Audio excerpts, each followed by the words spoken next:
Televidentes, un nuevo programa de Hablamos Derecho, un programa de la Universidad San Gregorio de Portoviejo y específicamente de su carrera de Derecho. Este es un programa que, como el deber de brindar a la comunidad información respecto de lo que significa la actualización del derecho, la emisión de normas de derecho y obviamente la controversia que siempre genera precisamente el nacimiento de una nueva ley que deroga otra, sus beneficios o tal vez los desafectos que generan también esa emisión de esa ley. Por ello, este programa que siempre nos acompaña a Alberto Vélez como conductor y como profesor también de la carrera de Derecho, a quien le damos la bienvenida, y también a un invitado que es producto también en su ejercicio profesional como tal de la Universidad San Gregorio de Portoviejo. Me refiero a un comunicador social, me refiero a un hombre que también tuvo una experiencia en la vida pública como expresidente del desaparecido órgano llamado Centro de Rehabilitación de Manaví, CRM, más conocido por sus siglas. Y también, pues, como repito, abogado en el ejercicio de la profesión. Kabir Briones Delgado nos acompañará en este programa, cuyo tema precisamente es el control político y social que se ejerce en el Ecuador por los diferentes órganos de la administración pública y que están establecidos en la Constitución del Ecuador. Alberto, bienvenido para este nuevo programa. Buenas noches, qué placer estar con ustedes. Encantado de compartir en este espacio que propone la Academia, la Universidad con Corazón, como ya lo hemos vuelto un eslogan, porque precisamente eso es, una universidad dedicada a enaltecer al ser humano por sobre todos los valores que éste tenga. El corazón es determinante y en él trabajamos. Hoy vamos a tratar un tema importante, especialísimo, pues como bien dijo el señor rector, tratar el control político y social dentro del Ecuador. De manera que encantados de tener a tan directo amigo y hombre de claridad meridiana en cuanto a su pensamiento, como es el abogado Kabir Briones. Así que encantado y buenas noches. Kabir, bienvenido. ¿Qué tal, doctor Farfán, doctor Alberto Vélez? Un verdadero placer. Gracias por la invitación a este programa. Para mí es un verdadero honor y a sus órdenes.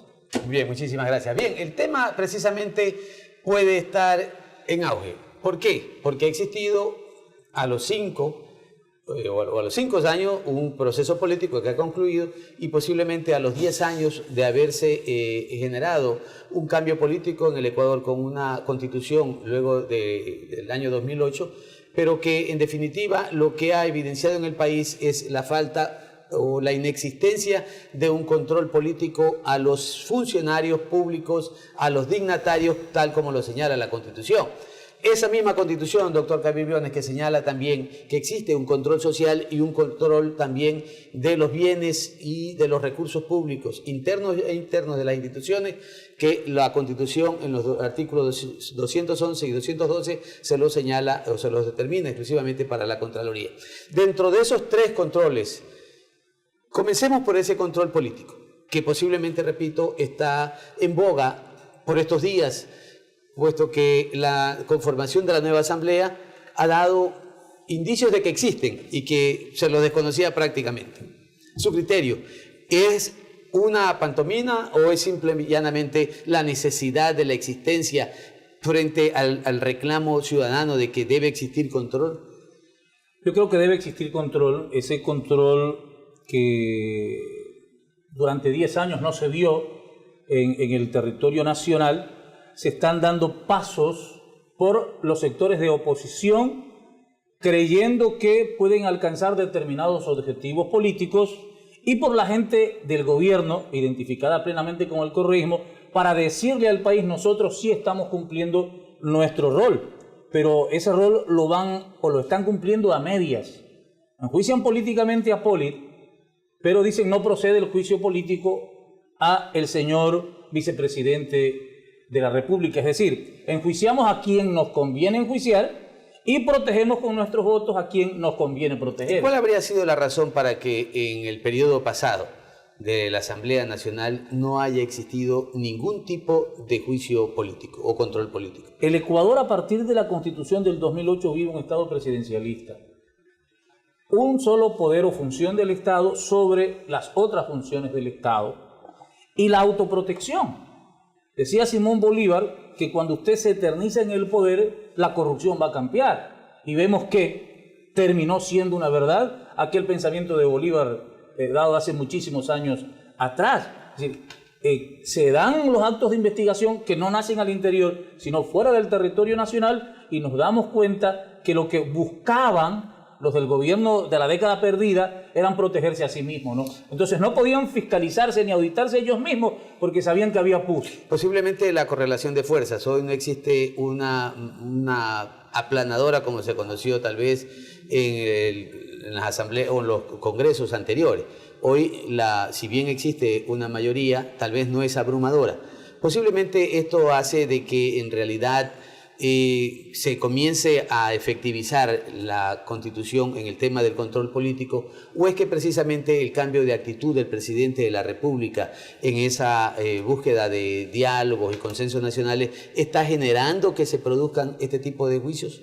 Yo creo que ese cambio de actitud del presidente Moreno choca incluso con su propia bancada a nivel del Parlamento Nacional. Tanto es así que hace algunos días se dio una reunión entre el bloque de país y el presidente de la República. No se conoce qué hubo al interior, especulaciones y todo aquello, pero no están contentos al interior del país, al interior de la mayoría de la Asamblea, con el accionar del presidente de la República. Y yo diría que incluso la oposición está cometiendo algunos errores en este intento de llamado a juicio político al vicepresidente, porque el 129 de la Constitución es claro. Y dice que se puede llamar al presidente o vicepresidente por el cometimiento de ciertos delitos, dice. Y se lo pretende llamar al vicepresidente a un juicio político por omisiones. Claro, el 233 de la Constitución dice que todo funcionario responderá por su acción o su omisión. Pero, ¿se podrá llamar al presidente o al vicepresidente de la República a un juicio político por omisión? El 129 nos dice que no. Doctor Briones, ¿no será en alguna medida que lo que la Asamblea Nacional quiere es pagar un poco una deuda moral que tenía con el país? Porque en esto que usted bien ha señalado, 10 años de década perdida, jamás se volvió a fiscalizar. Se dejó absolutamente de lado esto que es la mitad de la tarea de la Asamblea Nacional, puesto que la otra es legislar, y eso también lo hizo a medias.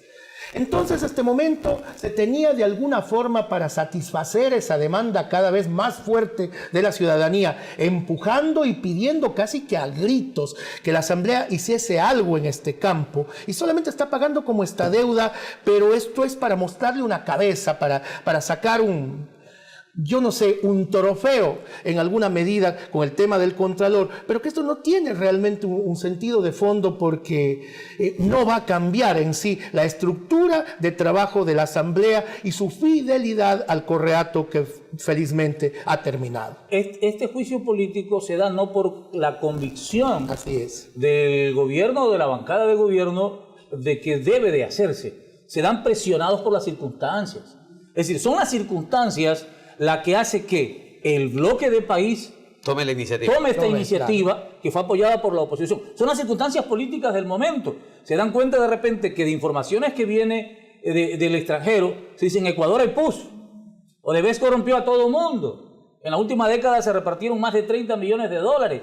Y yo sí creo en lo que dice el señor Poli hoy día, que tal vez a él se lo utiliza como un chivo expiatorio para desviar la atención hacia otros funcionarios de nivel superior. Sí, una cabeza de turco posiblemente, pero yo no creo que esto cambie en esencia la voluntad, el sentido íntimo de la Asamblea. Por allí es que viene mi preocupación. ¿Usted qué opina en ese sentido? Es que ellos no creen en la fiscalización.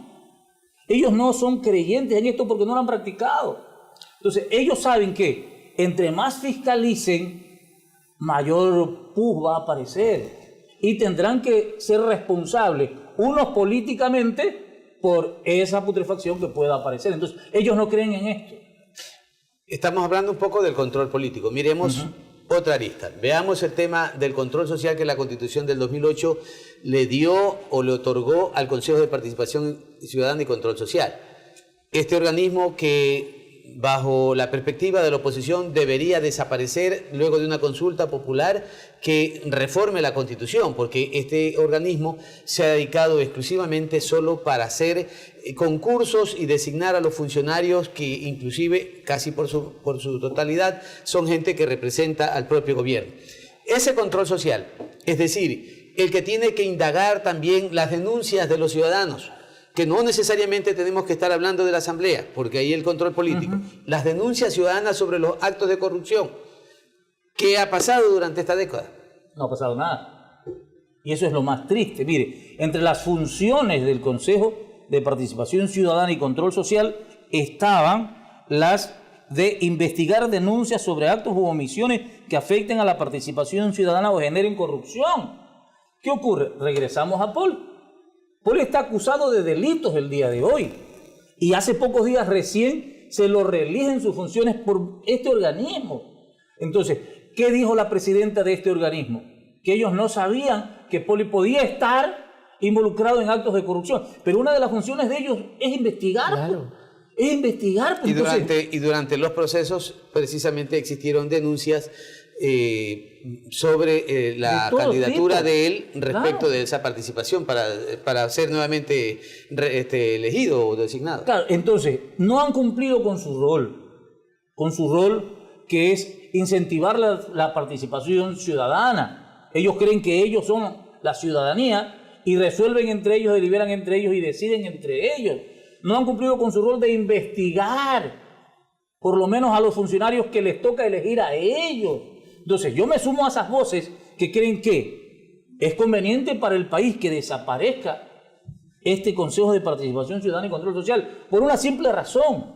Ha servido solo para consolidar el poder de un hombre, para designar autoridades que convengan al régimen de turno. Si desapareciera el Consejo de Participación Ciudadana y Control Social, esas denuncias, ese control respecto de la actuación de los servidores públicos frente a denuncias de ciudadanos, que no pueden ser asimiladas por la Asamblea Nacional, obvio, ¿no? Porque solo hay control político, juicio político. Muy bien. Mientras que la Contraloría ha perdido terriblemente su imagen, su credibilidad. ¿Debería entonces pasar a manos de otro organismo o cree que podría funcionar las famosas comisiones cívicas de control anticorrupción, donde la ciudadanía puede acceder para que se investigue? Pero estas comisiones cívicas no pueden estar formadas por gente vinculada al régimen, que es lo que ha acontecido ahora. Pero paralelamente hay una que ha venido y acaba hace pocos días de presentar una denuncia precisamente contra el vicepresidente de la República por el cometimiento de un delito penal, que es una de las causas por las cuales también se lo podría convocar a juicio político. Claro, yo sí creo en esa participación ciudadana, pero ponía el arista, ¿no? De que no puede ser de gente vinculada a los que se va a investigar en un momento dado, sino gente totalmente independiente y que tengan, como esa comisión a la que usted se refiere, reserva moral. Doctor, ¿cuál cree que sería la forma entonces de que esta participación ciudadana sea un hecho que realmente muestre el ejercicio de la ciudadanía, de esta que debe ser una posibilidad permanente, el hacer escuchar su voz a todos los niveles? ¿Cuál debería ser la estructura de la participación de los ciudadanos o cómo deberían ellos manifestarse a través de un órgano que usted sugiera y que sea realmente efectivo? Yo creo en la estructura que nos puede dar el Congreso Nacional. Yo creo que a través del Congreso Nacional podría buscarse un mecanismo que permita la conformación de este tipo de... ¿Cómo hacerla independiente? ¿Cómo hacer que no dependa de otros estamentos? Primero, gente de reserva moral, que no tenga activismo político. ¿Quién los designaría? El propio Congreso Nacional. ¿Cree usted? Por lo menos para salir al paso. Porque si no, sería una cuestión de que cada uno se forma como cree conveniente. Pero ¿no? si nos remontamos a la propia Constitución, el artículo 3 de la Constitución señala que es un deber del Estado luchar contra la corrupción. O sea que no es es algo innovador que el presidente de la República, cualquiera que fuere puede hacer. No, es una obligación, es un deber. Y por lo tanto, si ese es un deber del Estado, el presidente, en cumplimiento de una ley, pudiera designar, y ahí habría la limitante, de que estas personas que conformarían ese Consejo de Participación Ciudadana perdón, de esta Comisión Cívica de Control de Corrupción no sean parte del gobierno y obviamente tengan un respaldo moral que dignifique el ejercicio de esa función. Claro, es que esa arista poníamos, ¿no? Correcto, el ciudadano puede organizarse y las funciones del Estado pueden designar a los miembros de una comisión de esta naturaleza, pero no pueden tener dependencia, similitud o afinidades de ningún tipo con quienes se va a auditar o investigar. Entonces, si es el Estado, podría ser tranquilamente una función como el Parlamento. ¿Por qué no? Si el presidente tiene esas tareas y esa facultad, ¿por qué el Parlamento no? Si ahí están representadas todas las corrientes de pensamiento ciudadano, ¿por qué no? Bien, Kabir y Alberto, vámonos a unos anuncios institucionales para volver en el siguiente segmento, recordándole a los televidentes que estamos con nuestro invitado, el doctor Kabir Briones Delgado, y el tema de esta noche en este programa Hablamos de Derecho es precisamente el control político, social, externo e interno también que tiene la Constitución a través de los diversos órganos como estamos analizando. Ya volvemos y seguiremos con nuestro invitado en este tema.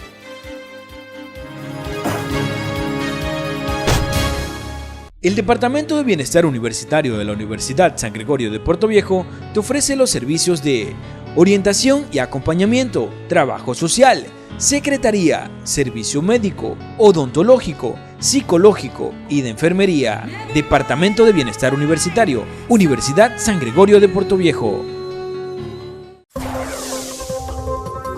La Universidad por Dentro, el programa de la Universidad San Gregorio de Puerto Viejo, donde se te informará los acontecimientos de la semana del campus universitario. La Universidad por Dentro. Directos televidentes, estamos nuevamente con ustedes para esta segunda parte de Hablamos Derecho, esta propuesta de la Universidad con Corazón. Estábamos conversando con el doctor Kabir Briones acerca de un tema muy importante, la participación ciudadana. Él nos decía que tal como existe al momento, este Consejo de Participación Ciudadana debería desaparecer. Sin embargo, hemos rescatado el hecho de que la ciudadanía debe tener un organismo a través del cual manifestarse, ingerir directamente sobre lo que ocurre en el país, máxime en términos de control y participación, obviamente, redundando. Pero ¿no cree usted que podría ser una alternativa el tema de los gremios? Es decir, que cada uno de los gremios existentes en el país, las cámaras, los indígenas, etcétera, pongan un representante para evitar estas estructuras parlamentarias que muchas veces suelen resultar en designaciones que no dan la talla y que por eso se quedan cortas en su ejercicio, doctor. Puede salir ternas de los gremios, de médicos, de abogados, de sindicatos, el amplio Ecuador, pero tienen que tener desde mi óptica un canalizador, porque no pueden estar a libre albedrío, claro, sino que tienen que tener un canalizador, y qué mejor que ese canalizador sea una función del Estado que no maneja otras instituciones o no como el Ejecutivo, que sí tiene todo el poder administrativo bajo su tutela. Para mí, cogiendo su idea de que sean los gremios los que envíen ternas, y de esas ternas el Congreso Nacional designa a los integrantes de esa comisión, porque realmente en el Congreso Nacional estamos representados todos. En el Poder Ejecutivo no estamos representados todos. Todos y ninguno también, doctor. Bueno, exacto, todos y ninguno, pero hay una mayor representatividad ciudadana, hablando de las funciones del Estado, en el Parlamento, en la Asamblea, en el Congreso, como le queramos llamar, ¿no? Entonces yo creo que a la hora de designar estas comisiones para luchar contra la corrupción, no podemos dejar de lado a una de las funciones del Estado que tiene la obligación moral, legal, constitucional de hacerlo, ¿no? Kabir, pero si remontamos esa facultad, competencia, prerrogativa para que la Asamblea designe a los miembros, no estaríamos cayendo en el mismo que ahora ha ocurrido, porque con una asamblea mayoritaria de una organización política designaría a todos los miembros de esa comisión y realmente sería inútil el papel.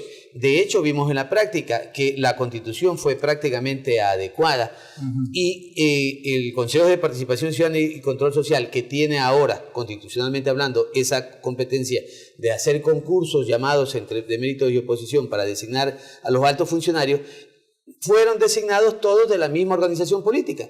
Entonces nunca se cumplieron las expectativas ciudadanas de encontrar, e incluso en el propio Consejo de Participación Ciudadana y Control Social, gente absolutamente independiente, transparente, de probidad, que es sobre todo lo que más se requiere en organismos como estos. Cuando yo hablo de la Asamblea Nacional como ente que designa, no me refiero a los 137, y vale la pena aclararlo, sino que sean los bloques constituidos los que designen a los miembros de esta comisión, porque ahí equiparamos fuerza. Porque si vamos al pleno, claro, el que tiene mayor cantidad de votos termina designando a la gente que le conviene. Pero si cada bloque tiene un voto, por decirle, y estos son los que tienen la representatividad o la oportunidad de elegir a los miembros de esta comisión, nos damos cuenta que estamos en una circunstancia distinta a si el voto del pleno. Porque ahí sí caeríamos exactamente en lo mismo. ¿Sería tal vez el papel del Consejo Administrativo de la Legislatura, el CAL? Podría. Bueno, es que el CAL también se integra por la mayoría. No, yo por eso hablo de los bloques. Porque el CAL, ¿cómo está integrado? Uno que otro de la oposición y la mayoría de la mayoría.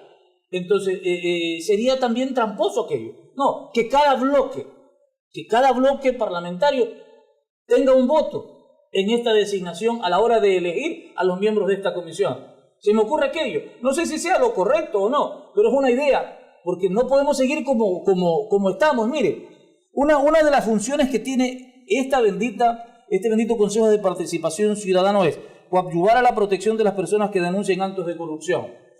¿Dijo algo este Consejo cuando el señor Poli denunció a los miembros de esta comisión que hoy le están diciendo usted tiene responsabilidades penales en estos hechos? ¿Dijo algo este Consejo de Participación cuando por mandato constitucional tenía que brindarle protección a los que denunciaban supuestos actos de corrupción? Ni dijo nada, como le repetí hace un rato, cuando se presentaron denuncias en contra de los participantes. Exacto. Y no ha generado ningún tipo de investigación. Lo que se ha hecho es archivar, y de hecho hay un estudio donde se determina que el 85% de denuncias que presentaron ciudadanos en el Consejo de Participación Ciudadana y Control Social fueron archivadas. Rosero, el ex miembro de... Indudablemente, sí. El ex miembro de este Consejo se lo dijo. Rosero se lo señaló, que hay más de 80% de causas archivadas. Qué terrible. Doctor Briones, si usted me permite, señor rector. Sí. De la lectura que yo hago de esto que hemos comentado en estos últimos segmentos, diría que la reforma constitucional es el paso a dar. Pero tendría que darse sobre varios elementos. El primero tendría que ser sobre disminuir todos estos poderes que el hiperpresidencialismo nos ha traído. Eso por una parte. Por otra parte, la estructura con la cual el Consejo designa, la Asamblea designa autoridades, etcétera, para poder proceder de la forma en que usted lo sugiere, que los bloques parlamentarios tengan un voto para equilibrar fuerzas. Y en tercer lugar, desaparecer, y eso cuanto antes, de manera rápida, rauda y veloz, como suelen decir los muchachos, este Consejo de Participación Ciudadana que no ha hecho absolutamente nada hasta el día de hoy. ¿Cree usted que estas serían entonces 3 reformas sustanciales a las que debería darse paso cuanto antes mejor? Yo creo que no bastaría con reformas. Yo soy creyente de una nueva constituyente para que haga una nueva constitución. Y ya que nos metimos a ese campo, el modelo presidencialista no se lo va a desmontar con reformas. Así es. No se lo va a desmontar con muy reformas. Difícil. Y esto está más allá de Correa, está muy blindado, Moreno, además. Está demasiado protegido. Bueno, yo diría que la parte orgánica es que donde apunta la opinión de la ciudadanía, porque creo que en la parte... el tema de derechos es espectacular. En la parte dogmática se mejoró lo interesantísimo que tenía la Constitución de 1998. De acuerdo con usted. Es en la parte de la estructura del Estado en donde hay que entrar a analizarlo y presentar opiniones distintas a las que están plasmadas en esta norma constitucional, ¿no? ¿Qué hacer entonces, Kabir, con el tema del control, ahora sí, externo e interno de la Contraloría General del Estado como órgano técnico, según el artículo 211 y 212 de la Constitución nos señala? Es decir, nos corresponde confiar en esa institución sería prudente cambiarle el nombre como hizo la Constitución de del 2008, que se cambió para no recordar el pasado, la Corte Suprema de Justicia por la Corte Nacional. El Congreso Nacional como Asamblea Nacional, y así una serie de instituciones públicas. ¿Qué hacer con este control, repito, externo e interno de los bienes y recursos públicos con el organismo técnico llamado Contraloría General del Estado? En una tercera fase, ¿no? Ya vimos el control político de la Asamblea Nacional, el control social del Consejo de Participación Ciudadana y Control Social, y la Contraloría General del Estado que hace este tercer control. Yo creo que en el momento en que los ecuatorianos perdamos confianza en nuestras instituciones, apaguemos la luz y vámonos. Hay que confiar en las instituciones. Los que fallamos somos las personas que pasamos por las instituciones. Por decir, siempre se ha señalado a la Contraloría, pero necesitamos un juez de cuentas. Alguien debe de hacerlo. Y la solución no es cambiarle el nombre al organismo de control, sino que se designen ciudadanos que realmente vayan a cumplir sus funciones. A un Contralor General del Estado que no esté investigado y que no sea investigado sobre actos de corrupción. Gente prueba sin compromiso. Eso es terrible. Yo pongo un ejemplo, un Contralor General del Estado de la talla de Julio César Trujillo. ¿Quién puede dudar de la transparencia de ese señor, de esa reserva moral que tiene la patria? ¿No? Entonces, no son las instituciones, sino los hombres, cuando hablo de hombres como género, hombre-mujer, los que cometemos errores y los que fallamos, pero lo que no podemos es empezar a desconfiar de nuestras instituciones. Correcto, estamos absolutamente de acuerdo, pero en esa propuesta de nombres, la Contraloría nunca ha tenido una tragedia como la que ha vivido actualmente, jamás.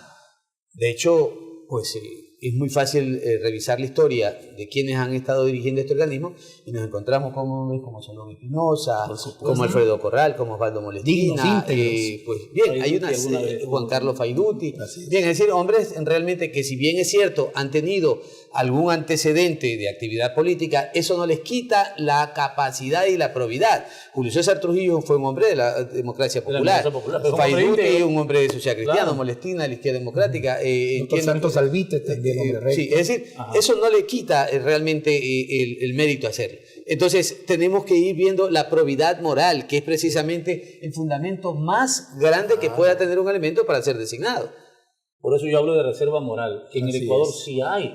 Es decir, hay que buscar detenidamente y sin apuro a esas personas que puedan estar al frente de un organismo tan delicado como este. Y no es el cambio de nombre tampoco, como lo decía usted, doctor Farfán, el que pueda darnos la credibilidad a los ciudadanos en torno a un organismo de control. No, es el accionar de las personas que estén al frente de ese organismo de control los que van a hacer, lo que va a permitir que los ecuatorianos confiemos o no, pero no en el organismo, sino en los ciudadanos que están frente a ese organismo. Doctor, usted bien señala que hay que tener fe en las instituciones. ¿Sí? Cuando se pierde la institucionalidad, perdemos, creo que, una buena parte de lo que es en sí la patria, constituida como nos la enseñan, en la sangre, en la piel y en las acciones.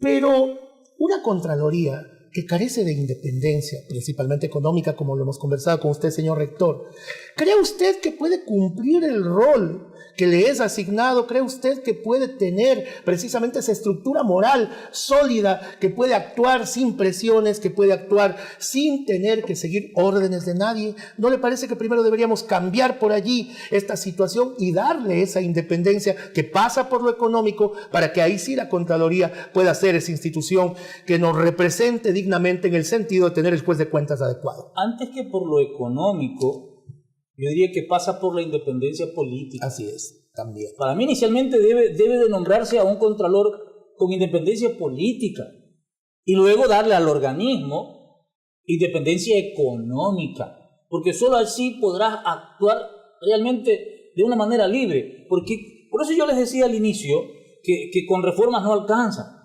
Con reformas no alcanza. ¿Por qué? Porque ¿cómo se designa al contralor? Está claro. ¿Y lo designa quién? Un organismo que obedece a otra función del Estado. Entonces, mientras tenga el nombramiento del Contralor, su origen político, va a existir dependencia y no vamos a tener libertad en ese funcionario para que actúe como el país clama, ¿no? Pero si hablamos de la probidad, hablamos de esa reserva moral de ese ciudadano. Por más que pueda estar afiliado o haber sido dirigente de una organización, la va a mantener. Porque precisamente eso es la fortaleza de esa persona. De hecho, yo le mencionaba unos minutos atrás que varios de esos contralores han demostrado una capacidad indiscutible y fue orgullo de tenerlos como contralores generales del Estado y tenían un antecedente político. Pero es su reserva moral la que le da. Pero hay que ver cuántos están dispuestos a ir por encima de esa designación política. Hay que ver cuántos están decididos a jugarse su tranquilidad, incluso personal, correcto, por defender los intereses de la nación. Pero encontraremos a uno. No, sí hay, yo no digo que no hay. Habrá que salir con la lámpara de Diógenes a buscar el hombre justo. Yo no diría que necesitamos una lupa, sino que normalmente ¿a quién buscamos? A la gente que responda a mis intereses, pues. Entonces el Contralor no puede responder a los intereses del gobierno de turno. Kabir, hicimos una evaluación y dijimos que la Asamblea Nacional tendría en números, lo que usted señalaba, 0 en control político durante esta década. Hicimos un análisis del Consejo de Participación Ciudadana y Control Social en el control social, como lo señala la Constitución, y usted dijo nula, es decir, 0 en otros números. En ese mismo escenario, ¿qué pasaría con la Contraloría General del Estado? ¿Cómo calificaría usted el ejercicio del control? No ha cumplido con su rol. No ha cumplido con su rol.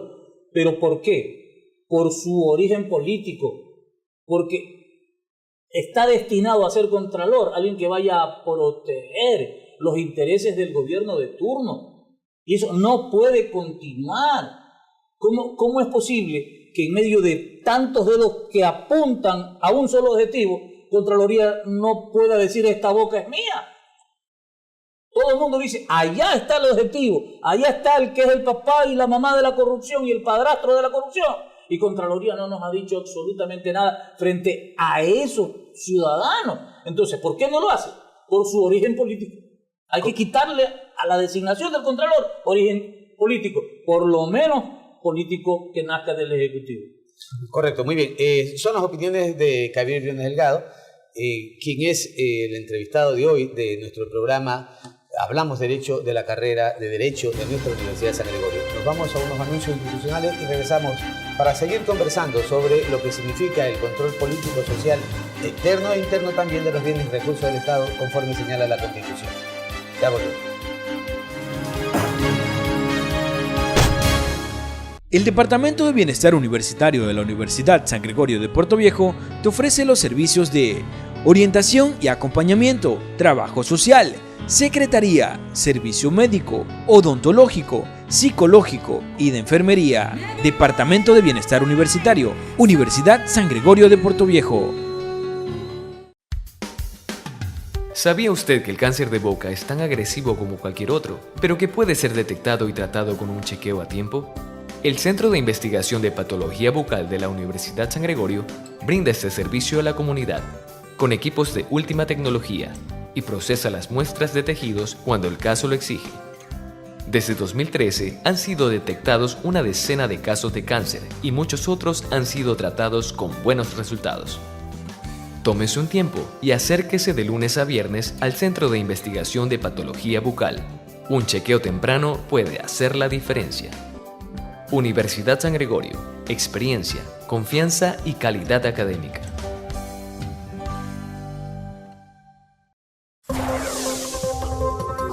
La Universidad por Dentro, el programa de la Universidad San Gregorio de Puerto Viejo, donde se te informará los acontecimientos de la semana del campus universitario. La Universidad por Dentro.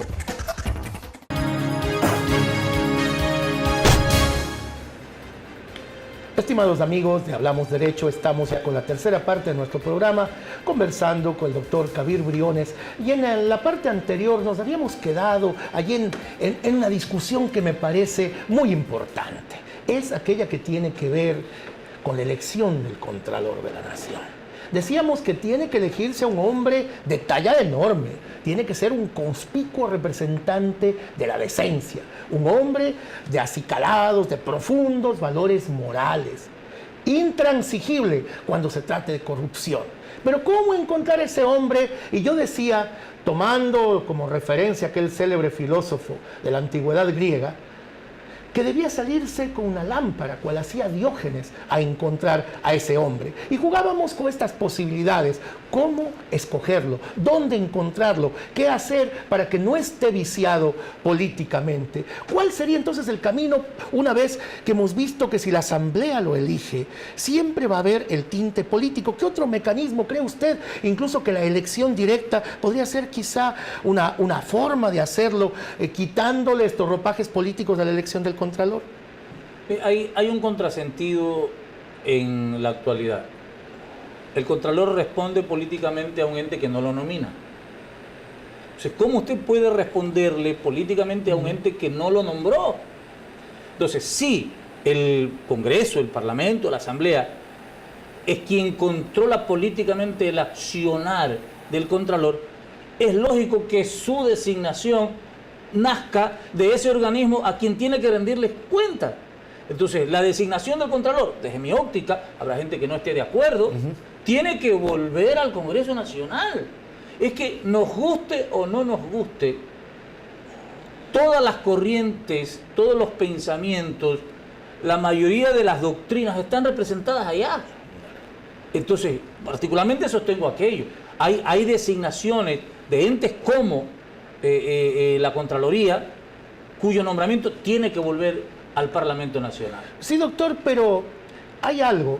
Quizá tendríamos que cambiar entonces la forma de votar, porque recuerde que cuando existe mayoría gubernamental, siempre esa asamblea, claro, en la asamblea, va a escoger a un contralor que sea pues de las filas del gobierno por un tema de lógica política.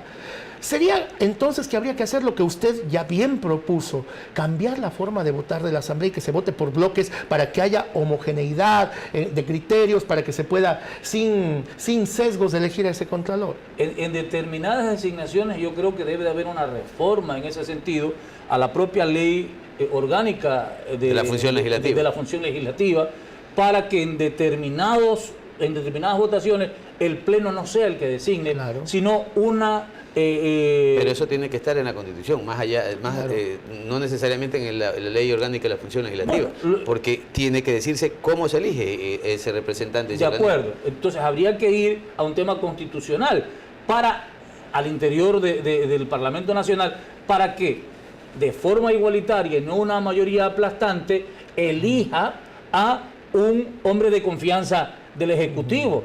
Porque nuestra norma constitucional incluso nos dice en otros aspectos claros que quien forma parte de una entidad no puede formar parte de la entidad de control para evitar que el compromiso, el amarre y la componenda, ¿no?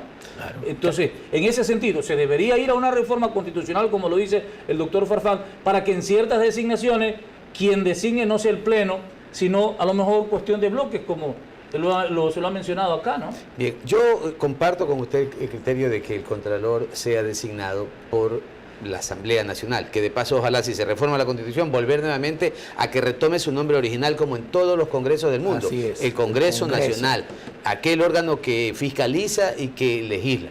Pero tal vez no sería, diríamos, tan difícil, o tal vez no sería de tanto conjetura la designación del Contralor, si nosotros aplicamos el principio de la desconcentración de funciones y de competencias. La ley orgánica de la Contraloría señala que el ejercicio del control se lo hace de manera desconcentrada. Sin embargo, esta década el Contralor revertió lo poco de desconcentración que existía y asumió todas las competencias. No le dio oportunidades a los directores regionales o delegados provinciales, ni siquiera el derecho a hablar ante los medios de comunicación, de responder a las inquietudes o de informar sobre los exámenes especiales que realiza en tal o cual distrito o provincia. Entonces, si aplicamos el principio de la desconcentración de competencia, el Contralor solo tiene la oportunidad de aprobar informes que tengan una coyuntura especial, y el resto los aprueban, el resto de los informes, los directores regionales en el ejercicio de las mismas competencias que tiene el Contralor General. Sí, habría que ir a profundizar estos temas que están en la misma norma legal de la Contraloría, y recordemos que nuestra Constitución nos habla también de desconcentración de las funciones del Estado. Es cuestión de profundizarlo. Lo que ocurre es que hay contralores que se creen dueños de la función y ejercen un mando piramidal de arriba hacia abajo para tener un control total del organismo, ¿no? Eso no puede seguir siendo así. La misma ley establece, la ley orgánica, y también el propio reglamento de responsabilidades y las normas técnicas de control interno, de que estos informes inicialmente preparados por los auditores en una regional tienen que ir necesariamente a que la dirección de responsabilidad, el subcontralor, apruebe. Y en el común vulgo se dice no solo que apruebe, sino que vamos a arreglar el informe. Es decir, que lo que puede hacerse en una dirección estableciendo responsabilidades va a Quito, y el contacto político, los lobbies que son tan comunes en la vida política, terminan revocando ese informe que establece responsabilidades en contra de un servidor público. Entonces, es ahí la propuesta clave en la que nosotros sostenemos desde el punto de vista técnico y profesional que debe de aplicarse la desconcentración. ¿Para qué?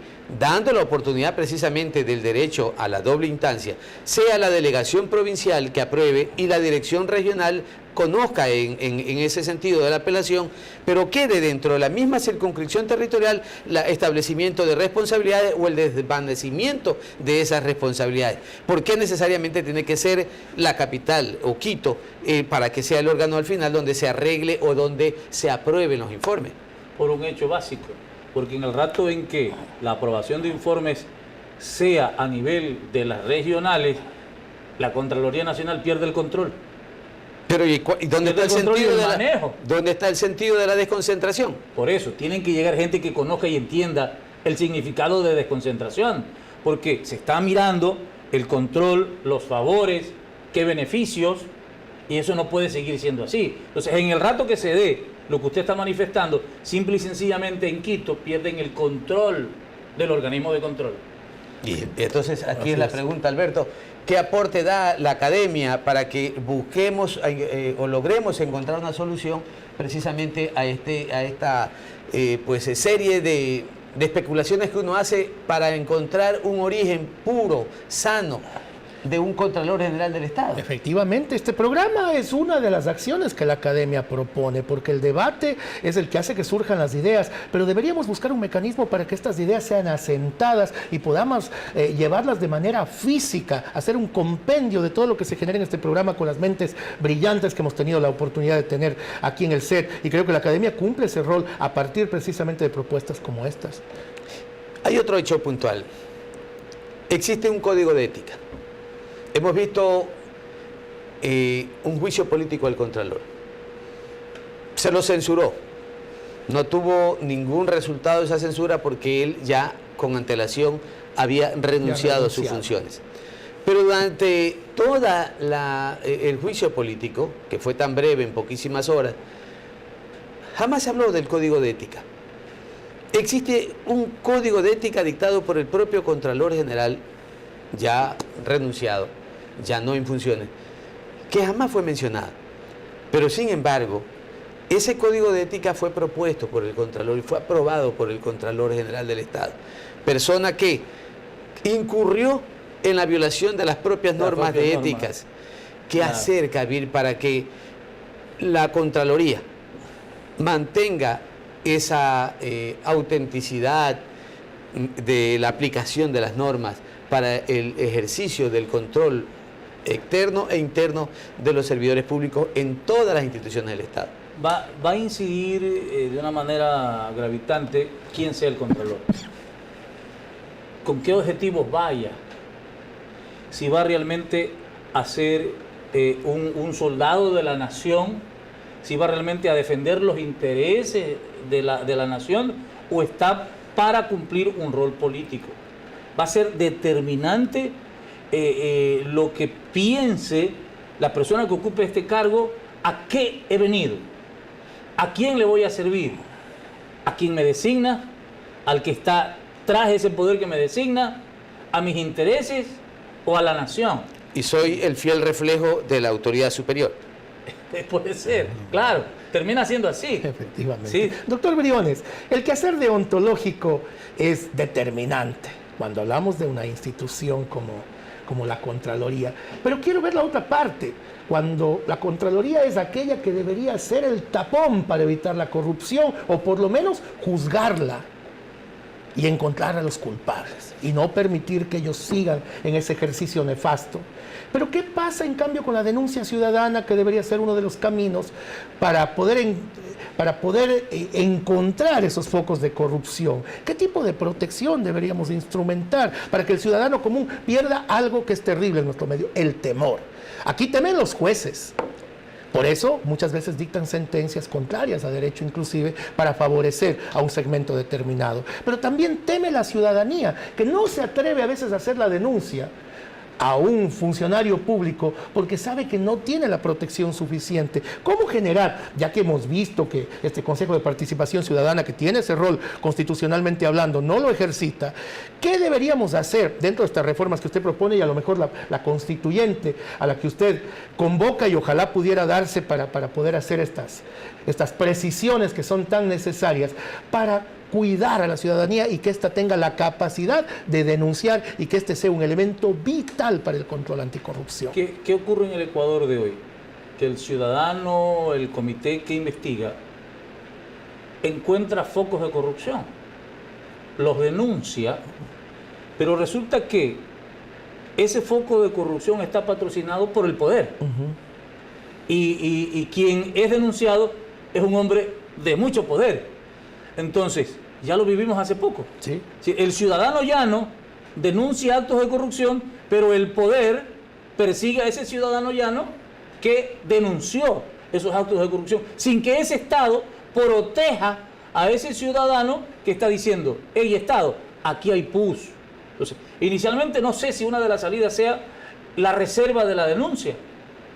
La reserva de la denuncia hasta que los organismos adecuados tengan ya bases sólidas para probar lo que esa denuncia dijo en su momento. Y en ese momento podría hacerse público el denunciante, y también para que reconozca su denuncia. Normal. Puesto que por el tema en el asunto de la difamación, el tema normal.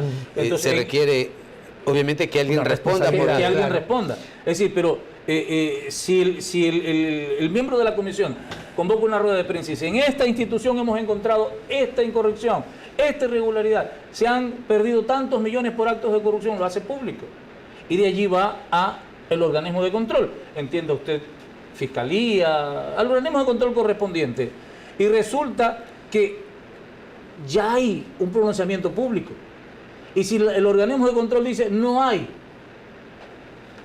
indicios o responsabilidades o no hay delito, resulta que el supuesto perjudicado arremete con toda la fuerza que le da el poder contra ese ciudadano, entre comillas, que manchó su honra, su honor y su nombre. Pero si la denuncia se hace reservada, y una vez que el organismo de control, como dice el doctor Farfán, compruebe que la denuncia tiene asidero o hay indicios que demuestren que con una investigación más profunda se pueden probar hechos, entonces allí sí: a ver, señor denunciante, hemos encontrado esto, hay indicios de lo que usted ha dicho, reconozca su denuncia. En estas políticas, antes no. En estas políticas públicas que tiene que sentar, que tiene que establecer siempre un presidente de la República en cumplimiento del deber del Estado, conforme señala el artículo 3 de la Constitución, se dice en esta Constitución que existe un deber ciudadano de denunciar actos de corrupción.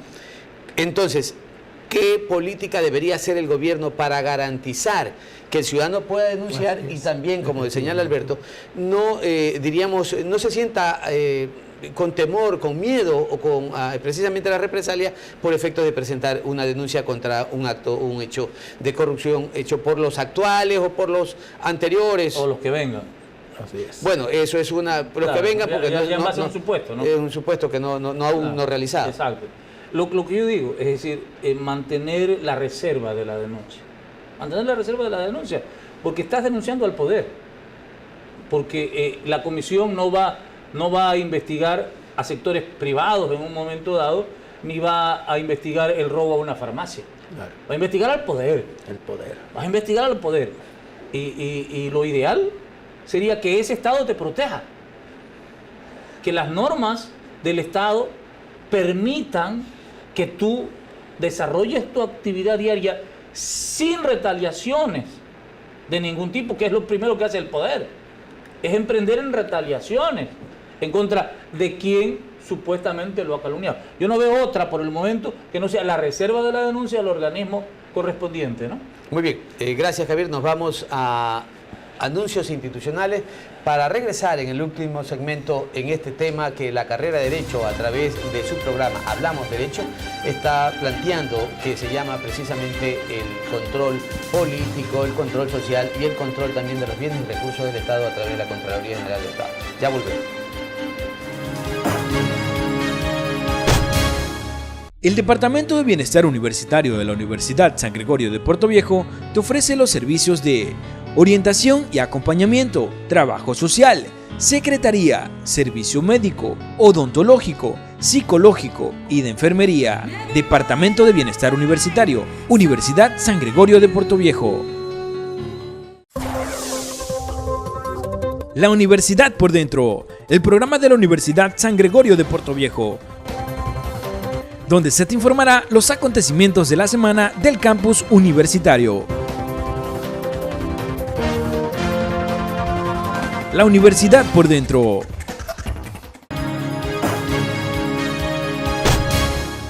Televidentes, hemos escuchado con profunda reflexión lo dicho por nuestro invitado del día de hoy, el doctor Kabir Briones, que el control político, el control social y también el control externo e interno que debería gestionar la Contraloría no han funcionado en este país. Él propone la vía de una constituyente.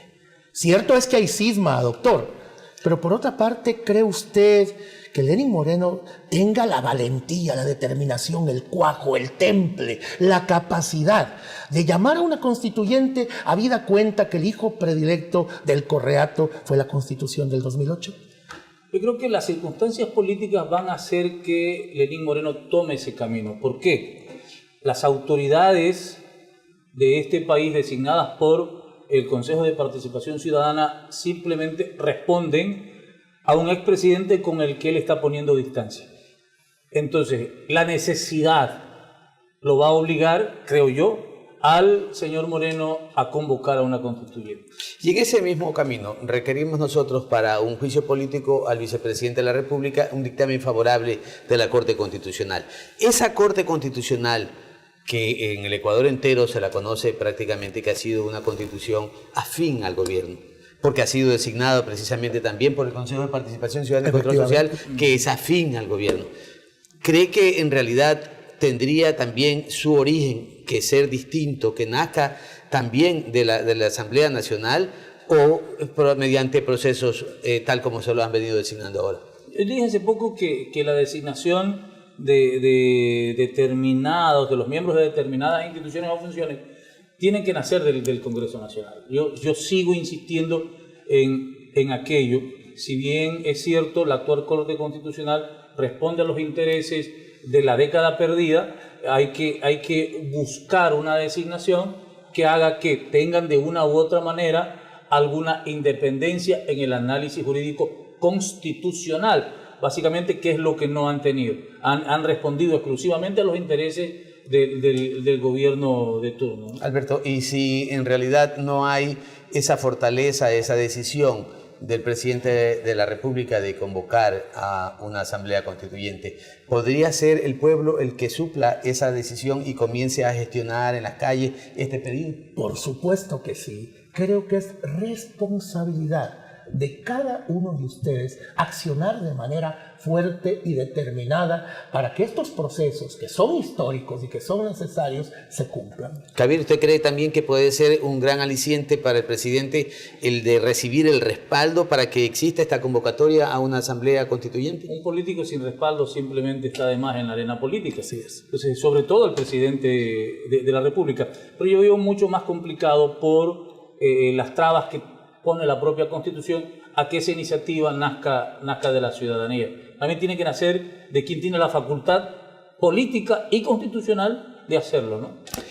Un gusto, ha sido realmente un placer conversar con Kabir Briones Delgado, pues un ex estudiante de esta Universidad San Gregorio de Portoviejo. Orgulloso nos sentimos que pues sea un abogado con mucho éxito en su ejercicio profesional. Está haciendo una dinastía también ya en el ejercicio. Su hijo también acaba de graduarse también de abogado en la Universidad San Gregorio.